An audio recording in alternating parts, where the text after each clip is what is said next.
Olá pessoal, aqui é o Velgas, hoje dia 9 de março de 2021. Inicialmente quero pedir que vocês inscrevam-se no canal, aqueles que não tiverem inscritos, deem um like e compartilhem nas suas redes sociais para parentes, amigos e peço inclusive que se inscrevam, eu preciso muito fortalecer o canal. Eu vou discutir hoje aqui com vocês, apresentar na realidade uma discussão que a Ucrânia fez no Fórum de Viena, em Viena, de diversas organizações internacionais, que foi promovido pela OSCE, ou seja, pela Organização para a Segurança e Cooperação Econômica dos países da União Europeia. A delegação russa contrapôs o que a Ucrânia falou, ela não sentiu-se confortável, mas justamente porque a Ucrânia apresentou provas da agressão armada e dos costumeiros e quase que diários violações ao cessar-fogo impostos na região de Donbass, trazendo sofrimento para o povo da Ucrânia e trazendo sofrimento também para militares ucranianos que são feridos e mortos. Quase toda semana tem feridos e tem mortos. A Ucrânia sempre tentou buscar genuinamente o diálogo para interromper essa guerra em Donbass e reaver de volta o território para ela, inclusive com base no pleno respeito de soberania e integridade territorial da Ucrânia, coisa que foi flagrantemente violado pela Federação Russa, ou seja, os russos não respeitam. Vou mostrar agora uma série de armamentos que eles usam, são armamentos russos, nesse incessante violação de cessar-fogo, ou seja, eles não cumprem acordo nenhum.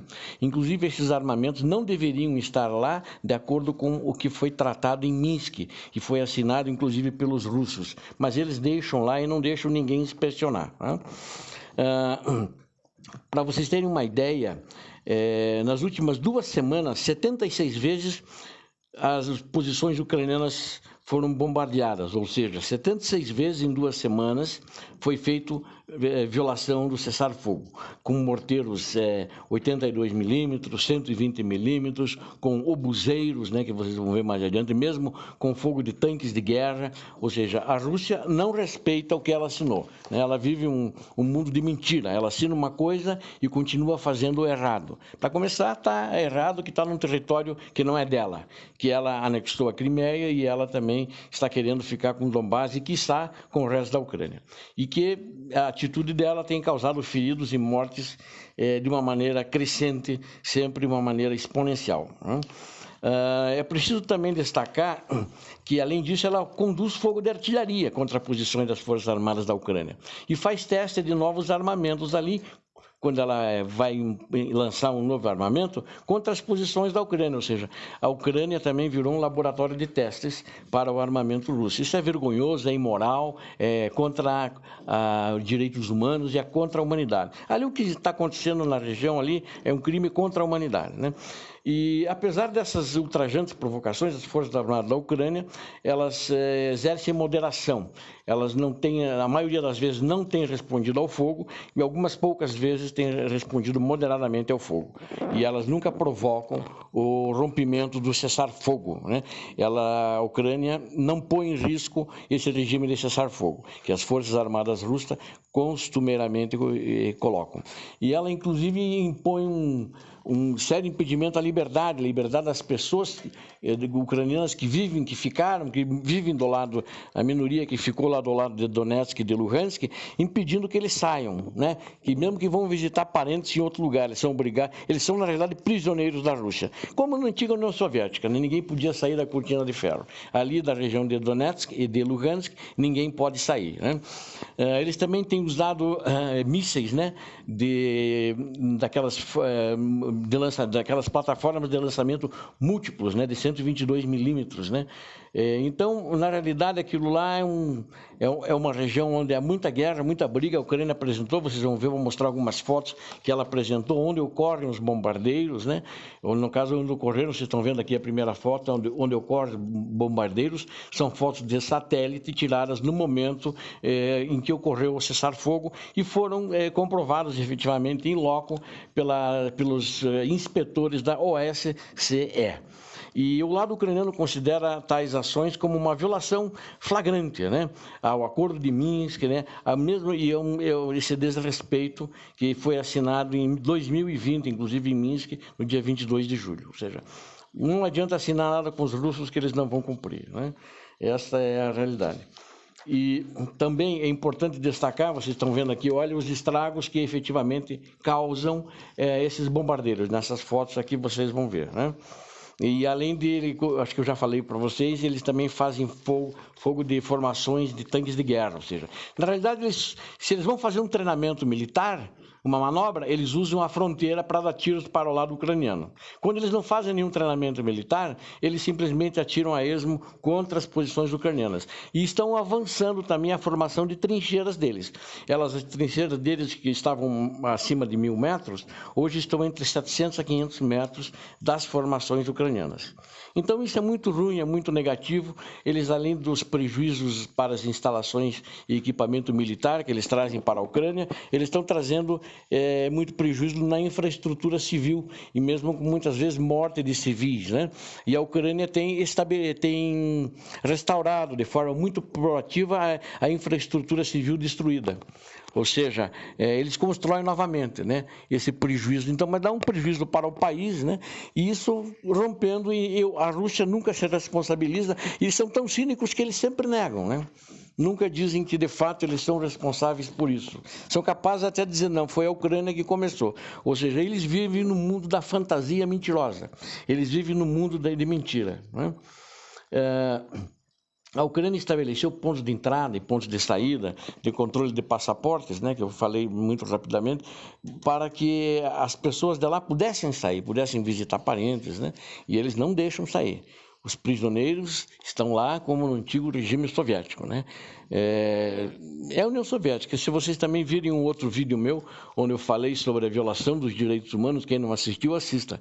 Que a Rússia, os elementos russos que estão lá, violam sistematicamente, inclusive fazendo roubos de propriedades, violando sistematicamente os direitos humanos dessas pessoas, né?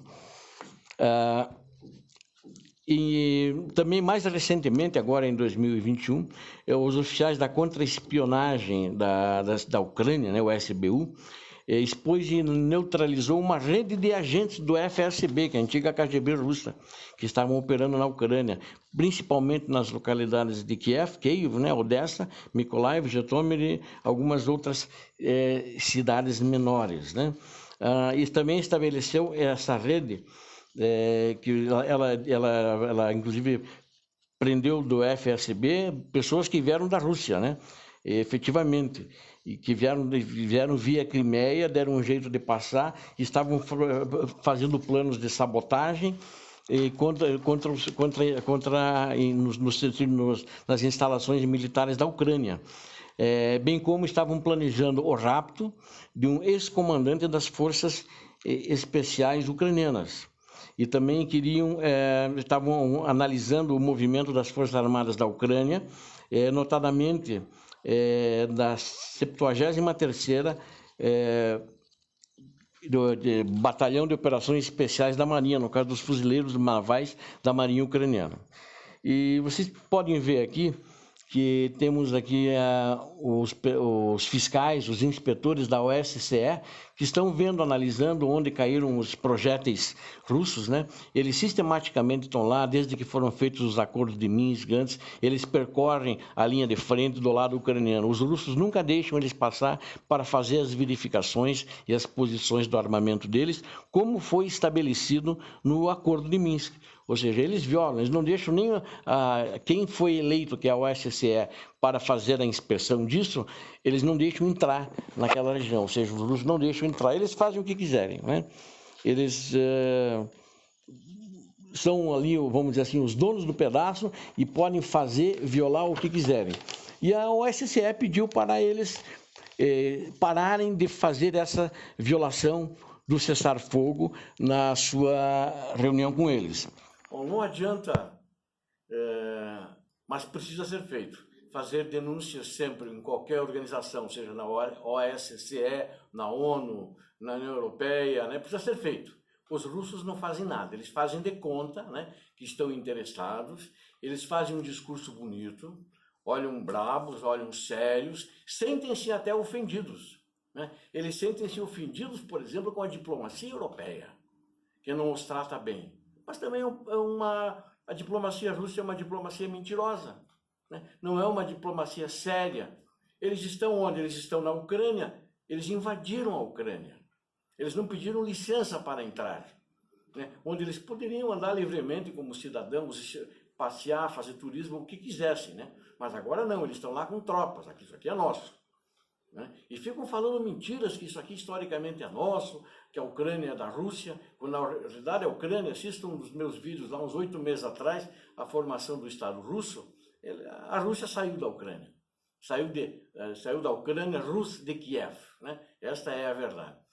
Então, eu apresentei para vocês aqui, é fruto de um documento, eu achei um documento muito interessante, um documento que eu recebi, que é o documento que foi apresentado nessa reunião no Fórum de Viena, e é ali que mostra todas essas fotografias. Eu mostrei, acho que aí umas meia dúzia de fotografias, slides, das fotos aéreas, né? Mostrei mais fotos do armamento, mas das fotos onde acontecem os impactos de artilharia e dos mísseis russos, né? Não mostrei assim toda a gama de fotos, senão ia ficar muito longa essa apresentação. Mas é muito interessante, né, esse documento, e mostra efetivamente o cinismo da mentira russa, né? O mundo sabe disso, a Europa sabe, os Estados Unidos sabem, tanto que o novo presidente americano, ele veio com um discurso firme agora em cima deles. Estão fazendo manobras da OTAN, né, lá no Mar Negro, porque ele sabe da mentira, do cinismo que a Rússia pratica. Porque não é só em relação à Ucrânia. Ele faz a mesma mentira em relação à Moldávia, em relação à Geórgia, né, em relação à Armênia, em relação ao Azerbaijão. É uma política mentirosa, né? É como é a política soviética. Ele acha que engana todo mundo, mas o Ocidente não se engana. O Ocidente sabe. Acho que a solução para Donbás não vai ser fácil. Para a Crimeia, mais difícil ainda, ou difícil para os dois.